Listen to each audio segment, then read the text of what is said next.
Back to news. ఇక మిగిలిన details చూద్దాం. కర్నూలులోని టీజీవీ కళాక్షేత్రంలో ప్రముఖ రచయిత పతి ఓబులయ్య రచించిన సీమ రైతు కనీటివేత పుస్తకాన్ని మాజీ ఎంపీ టీజీ వెంకటేష్, మాజీ ఎమ్మెల్యే బైరెడ్డి రాజశేఖర రెడ్డి ఆవిష్కరించారు. సీమ స్థితిగతులను పద్యాల రూపంలో తెచ్చిన రచయితను అభినందించారు. ఈ సందర్భంగా బైరెడ్డి రాజశేఖర రెడ్డి రాయలసీమ ముద్దుబిడ్డ అని పిలవడానికి ఒక్క ఎన్టీఆర్ మాత్రమే అర్హులని, కొంతమంది కమిషన్ల కోసమే సీమ ముద్దుబిడ్డలుగా చలామణి అవుతుంటున్నారంటున్న పరోక్షంగా విమర్శలు గుప్పించారు.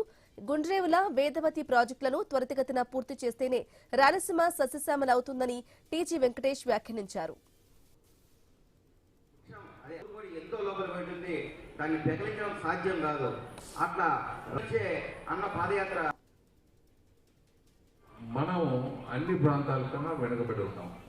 రాయలసీమ ప్రాంతం సపరేట్ అయితే అభివృద్ధి చెందేకి అవకాశాలు ఉంటాయి, అభివృద్ధి చెందకుండా చెడిపోయేదానికి కూడా అవకాశాలు ఉంటాయి. మనకేమవుతుందంటే ఈ ప్రాంతంలో విడిపోవాలనేది చాలా కష్టమైన పరిస్థితి. రాయలసీమ ప్రాంతం మనకు రెండు నాయకులు ఉన్నారు మేము ఉద్యమాలు మొదలుపెట్టినప్పుడు. ఒకటి రాజశేఖర రెడ్డి గారు, ఇక్కడ చంద్రబాబు గారు. మొత్తం ఆంధ్ర, తెలంగాణ, రాయలసీమ అన్ని పరిపాలించే ఇద్దరు నాయకులు అక్కడ ఉన్నారు. ఇద్దరు నాయకులు రాయలసీమకు సంబంధించిన వాళ్ళు.